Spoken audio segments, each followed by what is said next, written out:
Le débat du dimanche, bienvenue. Nous allons aujourd'hui essentiellement parler de cette violente manifestation mercredi dernier devant le tribunal de première instance de la commune 4. La comparution de l'activiste et animateur Mamadou Youssouf Bathily Rasbat qui s'est transformé en émeute. On y déplore au moins un mort et des dizaines de blessés. Ce sera donc la principale articulation de ce débat du dimanche, avec comme invité Monsieur Amara, il est sociologue, Alexis Kalambiri, directeur de publication des Échos, Gaussou Drabo, journaliste ancien ministre de la Communication, et Serge Daniel, journaliste écrivain. C'est la principale actualité, je vous le disais à l'instant. Mercredi dernier, cette violente manifestation devant le tribunal de première instance de la commune 4, la comparution de Mamadou Youssouf Bathily alias Rasbat qui s'est transformé en émeute. On y déplore au moins un mort et des dizaines de blessés. Le reporter Abdoulaye Maïga et Cheikh Tidiane Koulibaly y étaient. Ils reviennent ici sur les faits. Véhicules calcinés, grabuge à perte de vue, installation saccagée, il ne reste plus rien du tribunal de première instance de la commune 4. La comparution pour attentat aux mœurs de l'activiste Rasbat s'est transformée en émeute. Très tôt le matin, de nombreux soutiens ont pris d'assaut les alentours du tribunal, exigeant la libération pure et simple de leur idole.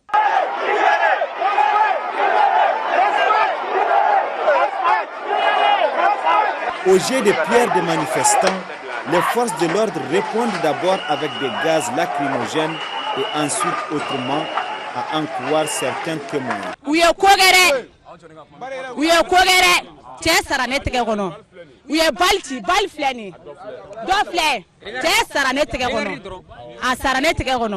Après les nombreuses phases de jeu de pierre et de gaz lacrymogènes, les manifestants parviennent à avoir le dessus et envahissent entièrement le tribunal.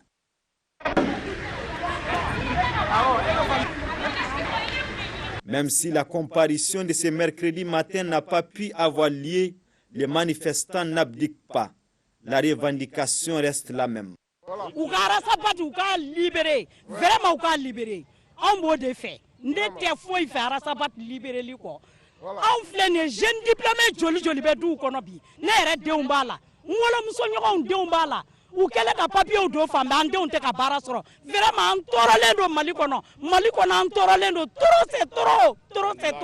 A rappeler que c'est dans la nuit du lundi au mardi que l'activiste Rasbat, dont les émissions sont diffusées sur certaines radios privées, a été interpellé et gardé à vie au camp 1 de la gendarmerie. Il lui est notamment reproché d'avoir attenté aux mœurs. Voilà, Rasbat a été finalement libéré dans la nuit de jeudi soir et le lendemain, ses avocats étaient face à la presse, à la maison de la presse. Donc, nous écoutons le collectif des avocats de Rasbat. Nous sommes venus dire donc, à tous ces fans qu'ils ont eu raison de soutenir, dans le cas d'espèce, ce garçon, en cela qu'il en appelle à l'éveil des consciences citoyennes pour le bien du Mali. Pour le bien du Mali, qui est notre pays à nous tous. Nous sommes venus porter donc ce message et nous espérons que nous serons entendus. Nous, avocats, comme notre client Rasbat, nous faisons confiance à notre justice. Juillet, août, on envoie une correspondance pour ouvrir une enquête parce que ces propos sont susceptibles de troubler l'ordre public. L'ordre public n'a pas été troublé au mois de mai, ça n'a pas été troublé au mois de juin, ça n'a pas été troublé au mois de juillet, et subitement ces propos qui ont même été enterrés ressurgissent et sont à même de troubler l'ordre public. Le ministre de la Justice, garde des Sceaux, lui, s'est rendu au même moment au tribunal de première instance de la commune 4 pour constater de visu l'ampleur des dégâts. Pour Mamadou Ismaël Konaté, l'État qu'il représente s'est composé, mais pas au détriment de la justice. Maître Konaté, que nous écoutons ici. Bien évidemment qu'il a été libéré, mais il est sous contrôle judiciaire. Il est interdit d'antenne. Il est interdit de s'exprimer aujourd'hui en public. Il est interdit aujourd'hui d'être dans des mouvements de foule. Il est interdit aujourd'hui d'aller au-delà de la commune 4. Ce sont des choses appréciables parce que l'État que je représente aujourd'hui est un État qui regarde.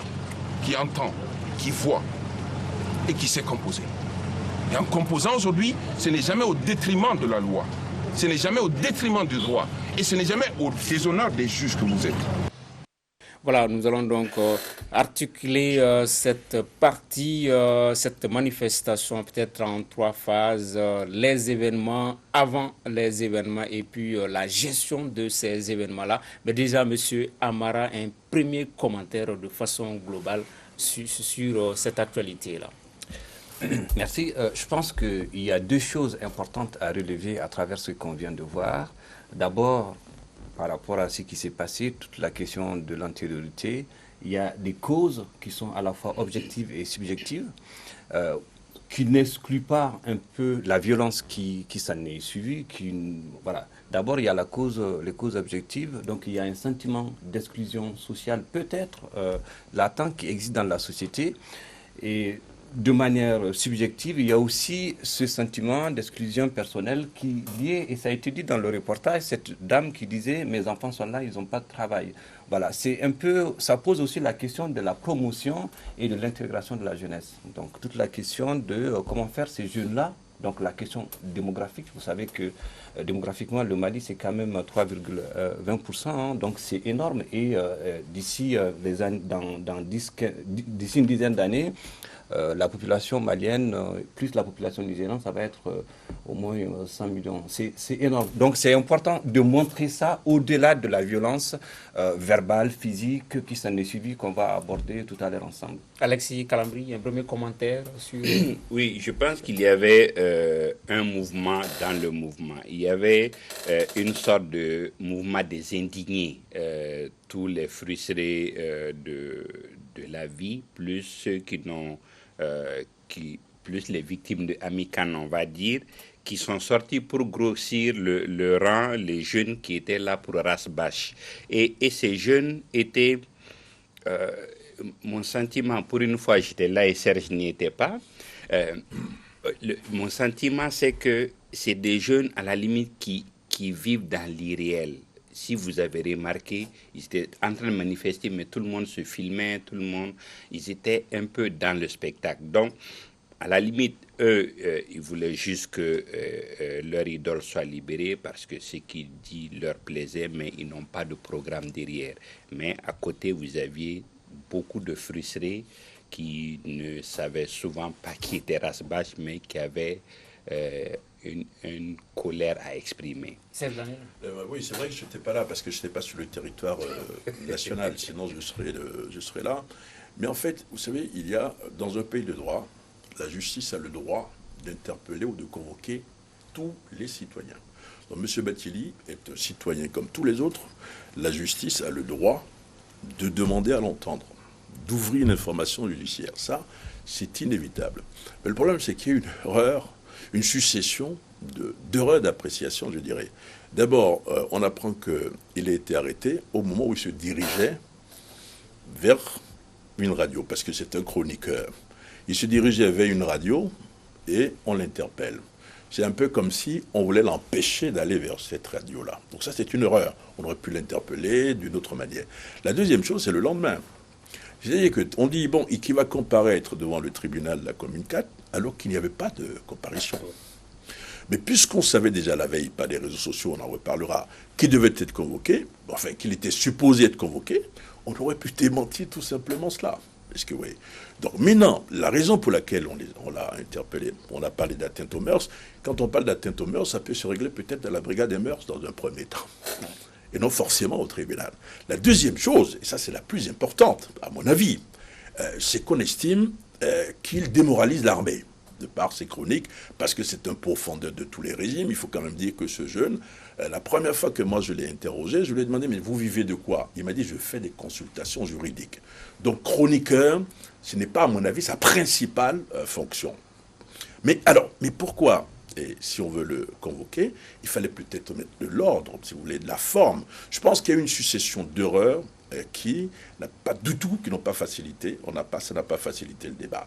Le pire a été évité, on en reparlera tout à l'heure. Mais il est populaire parce que c'est une émission hebdomadaire et c'est un pourfendeur de tous les régimes, mais pas seulement des hommes politiques. Il s'est attaqué récemment, vous savez, à un maire. il s'est attaqué au Premier ministre, il s'est attaqué à des ministres, mais ce n'est pas, je ne dirais pas que c'est un anti-régimiste. Il s'attaque rarement au président de la République, par exemple, si vous voulez. Mais de l'autre côté, pour terminer, c'est greffé à cela. Vous vous souvenez, à l'époque du match Mali-Togo, c'était sous le président Amadou Toumani Touré. Il y avait un consensus à l'époque. Le Mali a perdu et les gens ont manifesté parce que le Mali a perdu, mais ils ont profité parce qu'ils en avaient marre, ils se disaient qu'on n'avait pas de boulot, etc. Donc il faut savoir qu'il y a un terreau favorable à ce genre de manifestation et qu'il faut faire attention. J'espère qu'on pourra rentrer dans le vif Monsieur du le sujet. ministre, un premier commentaire liminaire, général. Oui, non, je pense que c'est pour rejoindre les commentaires de tous les amis qui m'ont précédé. Il y a effectivement un climat de forte tension au Mali. Et c'est provoqué par les difficultés que nous connaissons et qui sont vraiment extrêmement perceptibles dans le quotidien des Maliens. Donc,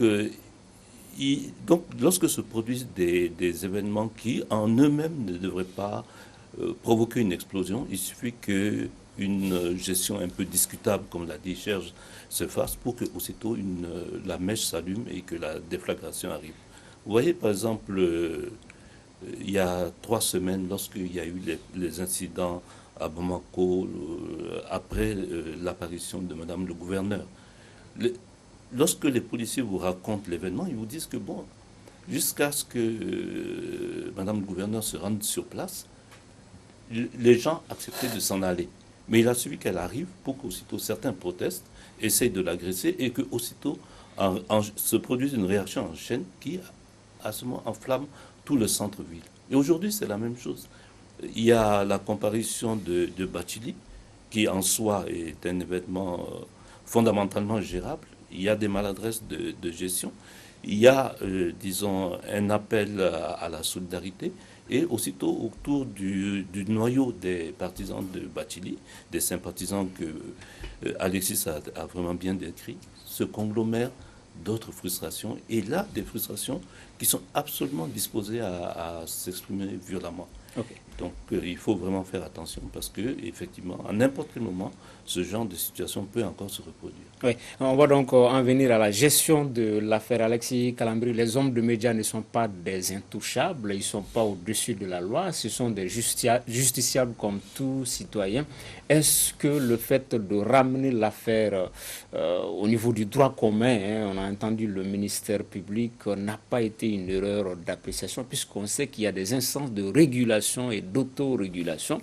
Est-ce qu'il ne fallait pas passer par là-bas d'abord avant d'en venir directement au prétoire? Oui, non, il est évident qu'on aurait pu mieux gérer, parce que ceux qu'ils ont tout fait pour éviter le droit de la presse, pour disons, le délit de la presse. Et en aucun moment on a voulu que ça soit un délit, alors que le canal, c'est quand même un média. Et en matière de délit de presse, heureusement qu'on est nombreux ici, l'auteur n'est que complice et le directeur de publication, en l'occurrence le directeur de la radio, aurait dû être celui qu'on aurait arrêté. Lui, il ne serait en ce moment que complice. Mais voilà, on s'est fourvoyé dans des procédures qui noient l'affaire principale. Premièrement. Deuxièmement, pour moi, on aurait même pu gérer politiquement. Le directeur de la radio est un entrepreneur. Il a, disons, à faire tourner une entreprise comme n'importe quelle entreprise. Donc, c'était plus facile de faire une douce pression sur lui pour ramener l'autre plutôt qu'on se retrouve à ce niveau. Amara, sur cette gestion-là? Cette gestion, je pense que c'est une question de méthode.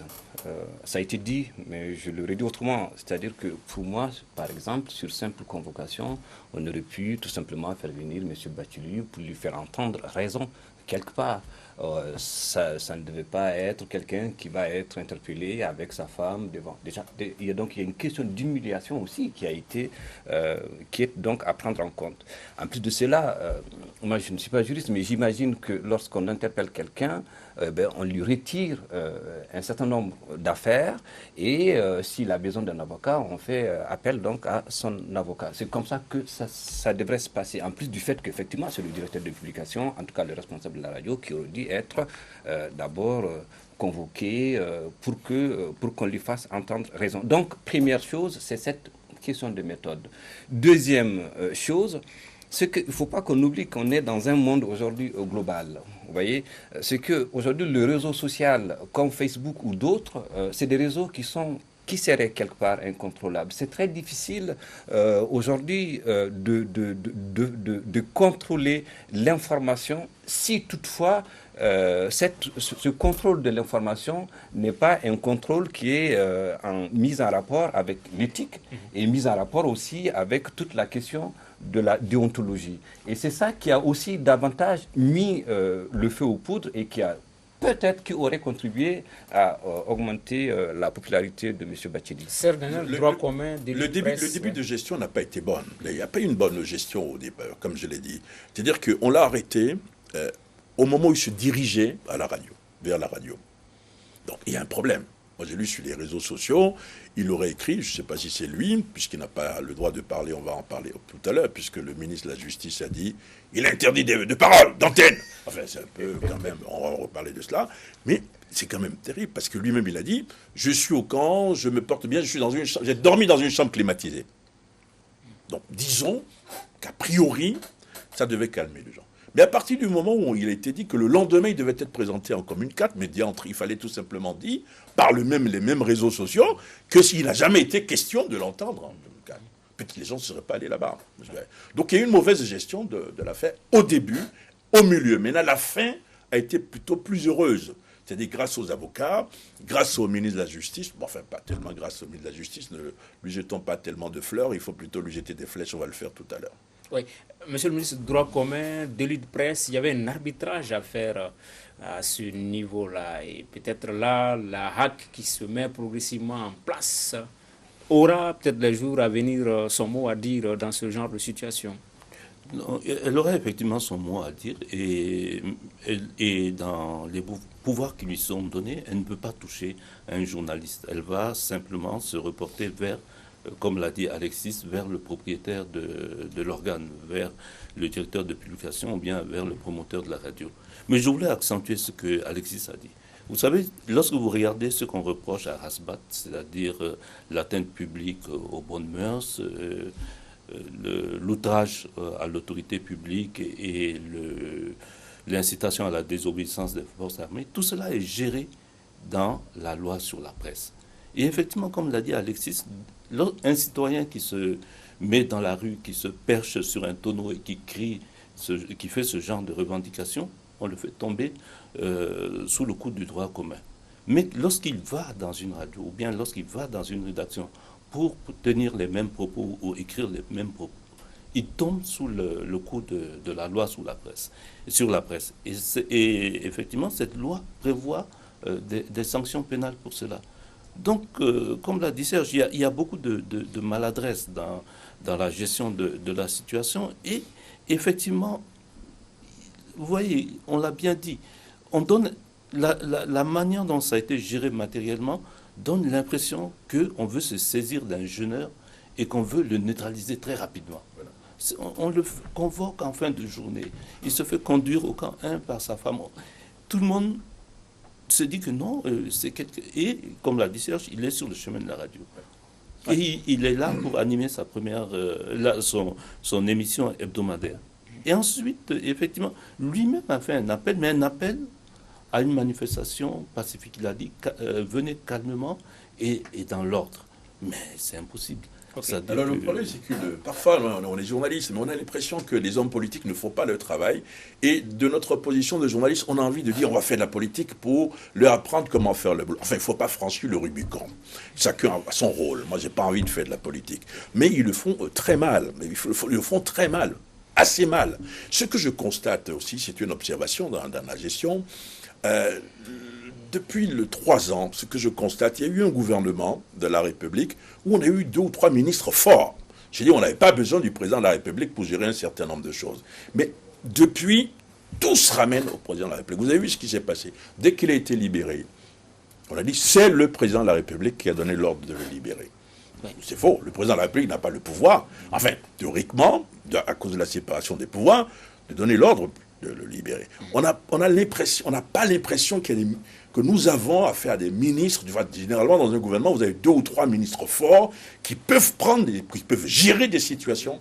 Ça marche. Okay. Parce qu'à un moment, quand même, il faut le dire, j'en aurais terminé, la commune 4 n'était plus sous le contrôle de l'État. Oui, Alexis Calambri, quand même, le fait que le ministère public se saisisse du dossier, le fait qu'on en vienne au prétoire dénote quand même un soupçon d'exagération, un soupçon d'emphase. Est-ce que là, la corporation n'est pas un peu interpellée? Si souvent les émissions de Rasbach, en tant qu'homme de médias, on peut faire souvent de très bonnes émissions, mais il y a souvent des numéros où on passe carrément à côté.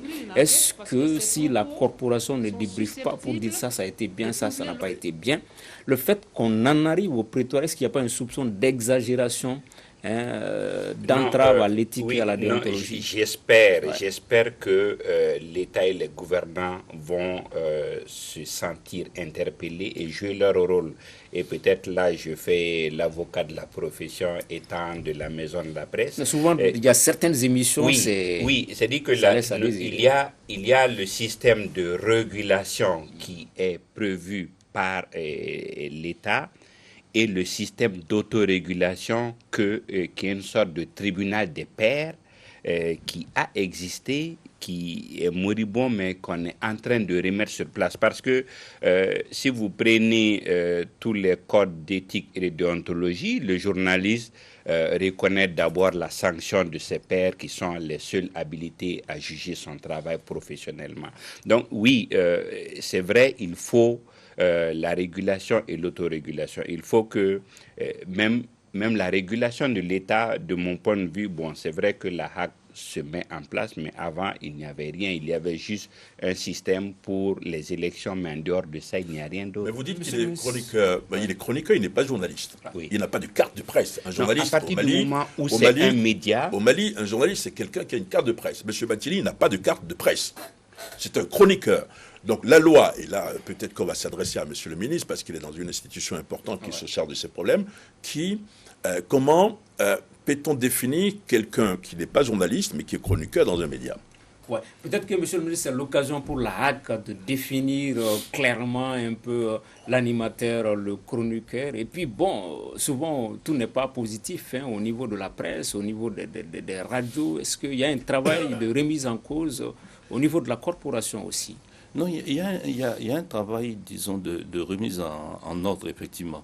Parce que de toute façon, du côté de la définition du journaliste, ça c'est déjà fait. La loi sur la presse, les délits de presse, définit très clairement ce qu'est un journaliste. Donc quelqu'un qui vit de son métier, qui a eu une formation adéquate et tout cela. Donc, mais la pratique aujourd'hui fait que, bon, avec l'explosion des radios, vous trouvez un peu de tout le monde qui vient faire des chroniqueurs. On n'a même plus la délimitation entre animateurs et journalistes, entre chroniqueurs extérieurs et journalistes. Maintenant, mais la loi est claire. Tout cela est la responsabilité du promoteur. Parce que s'il y a dérapage, on ne regardera pas si c'est un journaliste ou bien si c'est un élément extérieur. On regarde le promoteur. Et à ce moment, c'est sur lui que s'exerce la rigueur de la loi. En deuxième lieu, sur l'auteur des propos. Qu'il soit journaliste ou collaborateur extérieur, il n'y a pas de problème. Dès qu'il est auteur des propos ou bien d'un article, c'est sur lui que s'exercent les sanctions pénales. Donc les choses sont assez balisées. Parfois, je crois que le problème, c'est peut-être un problème d'exercice rigoureux de ces lois. Je voudrais un peu dédouaner nos amis de l'URTEL. Vous savez, récemment, ils sont intervenus lorsqu'il y a eu la polémique malheureuse entre le prêcheur Doumbia et Bathily. Ils sont intervenus également lorsqu'il y a eu ces accrochages entre deux radios qui défendaient des intérêts opposés de leaders religieux. Donc, la profession est sensible, mais je crois qu'il y a une gêne chaque fois à intervenir constamment dans le fonctionnement interne d'une radio. Et il faut que le tribunal... Je donne la parole à Serge. En plus de ce qui a été dit, je pense qu'il y a deux choses importantes à souligner par rapport à ça. C'est d'abord la question de la formation. Je jette encore la pierre à personne. Je pense que la formation des journalistes, c'est les grands formés, ceux qui sont là ce soir, doit être sans cesse remise à niveau, remise en question pour que les journalistes fassent un travail de fond qui ferait qu'à un moment, il ne glisse pas. C'est-à-dire qu'on se retrouve un peu dans un certain radicalisme qui n'aurait aucun sens par rapport au travail du journaliste, qui est d'abord un travail d'information par définition. Ça, c'est la première chose. Donc, ça pose la deuxième chose, qui est la question donc, du professionnalisme. À un moment, je pense que cette question du professionnalisme est une question aussi qui est donc à mettre en lien avec tout le travail de l'autorité, qui est un travail donc de suivi, mais aussi un travail aussi d'interpellation, c'est-à-dire, attention, nous sommes en train de glisser, c'est-à-dire d'aller vers quelque chose qui ne va pas dans le sens du bien collectif. C'est vraiment important. C'est important. Mais ce que je voulais dire, tout simplement dire, je ne prends pas la parole pour longtemps, c'est que M. Bathily soit journaliste ou chroniqueur, il y avait quand même une situation. C'est-à-dire, vous avez une situation sur le plan national. Il y a 3 semaines, je crois, quand il y a eu une attaque au centre, moi j'avais dit, attention, cette attaque va fragiliser le Nord, mais a aussi probablement pour but de déstabiliser le Sud, si vous voulez. Donc, il y a quand même un contexte qu'il ne faut pas oublier. Il y a un contexte de crise, de chômage, malgré les efforts. Il y a un contexte, une situation dans le Nord, si vous voulez, où vous avez une partie du territoire national qui est toujours sous contrôle de groupes armés. Donc, disons que toute cette situation, c'était un terreau favorable pour dire, nous en profitons. Donc, vous avez vu la dame tout à l'heure dire, nos enfants sont des chômeurs. Il y a quand même un problème. Vous avez vu des gens qui ont été déguerpis, si vous permettez l'expression, participer à la marche. Je vous dis, nous sommes heureux, etc. Pour terminer, je voulais dire que l'affaire n'est pas terminée. Ce n'est pas une affaire terminée. On a l'impression que l'affaire est quelque part, il y a une suspension et qu'il y a une suite qu'on ne connaît pas. Oui, monsieur le ministre, par rapport à la gestion, ça nous renvoie encore une fois malheureusement à cette autre marche réprimée à Gao. Il y a eu des morts. Également l'autre jour devant le tribunal de la commune 4, également au moins un mort, même si les manifestants disent qu'il y en a plus. Ça pose peut-être la problématique de l'encadrement des manifestations, même si elles ne sont pas autorisées. Les forces de l'ordre devraient peut-être encadrer, mais on voit malheureusement qu'il y a des pertes en vies humaines. Est-ce qu'il y a un problème au niveau du dispositif à ce niveau-là? Vous savez, le ministre de la Sécurité a dit qu'ils font une enquête interne au niveau de la police pour situer les responsabilités. Sur la balle, voilà. Mais, à mon avis, c'est un des gros défis qui attend la justice malienne. Parce qu'effectivement, c'est à la magistrature qu'il est demandé de faire la lumière sur ces 2 événements. On a entendu le procureur de Gao, on a entendu le procureur général. Donc, ça veut dire que, bien sûr, le temps médiatique n'est pas le temps judiciaire. La justice marche à pas beaucoup plus lent que nous. Mais il est important que, pour une fois, des enquêtes aboutissent et que les résultats soient rendus publics et que les responsabilités soient situées. Sinon, à partir de là, il y aura toujours des lourdes préventions contre les forces de l'ordre. Il y aura toujours un échange d'accusations et il y aura toujours un rejet de responsabilité. Il faut qu'effectivement la justice relève le niveau, relève le défi que représente l'enquête. Oui, et effectivement, si vous aviez vu, bon, peut-être que j'étais le seul sur le terrain, j'en profite pour une fois. Avec notre équipe aussi, voilà. Qui est oui, donc, les rares images voilà. de cette manifestation. Mais vous avez vu que il y a eu beaucoup de policiers blessés. Je pense qu'ils ont vite paniqué. Ils ont vite paniqué. Il y a, à la limite, ceux qu'on aurait pu repousser simplement, mais on a très vite senti la panique qui a fait déborder. Donc, je pense que, oui, il faut qu'on forme mieux nos agents, disons, au maintien d'ordre de cette nature-là, qu'il y ait vraiment beaucoup plus d'unité également, parce que vous avez vu les véhicules qui ont été calcinés, c'est parce que tout le monde s'est déporté là où il y avait le plus de manifestants, laissant les véhicules sans surveillance. Donc oui, je pense qu'il y a nécessité de former, comme disait tout de suite monsieur le ministre, Maître Konaté, le ministre de la Justice, a annoncé beaucoup d'enquêtes et il a porté plainte contre beaucoup de gens, a fait beaucoup de trucs, il a porté plainte contre les travailleurs fictifs, contre les PGA non payés. Bon, je ne sais pas si c'est lui qui a porté plainte. Si, il a fait un communiqué pour dire que j'ai oui, pas entendu. Voilà, donc c'est vraiment lui. On espère qu'au moins, pendant qu'il est là, qu'on verra des résultats pour au moins que ça change une fois. En entendant ce qu'il disait, Maître Konaté, monsieur le ministre de la Justice, c'est quand même terrible. Il avait l'air très heureux de dire « Il est interdit d'antenne jusqu'à nouvel ordre !» Enfin, c'est l'avocat qui parlait un peu, bon, disons. Enfin, quand quelqu'un est interdit d'antenne, c'est quand même quelque chose de gênant. C'est comme si demain on disait qu'Alexis n'avait pas le droit d'écrire, c'est un peu gênant.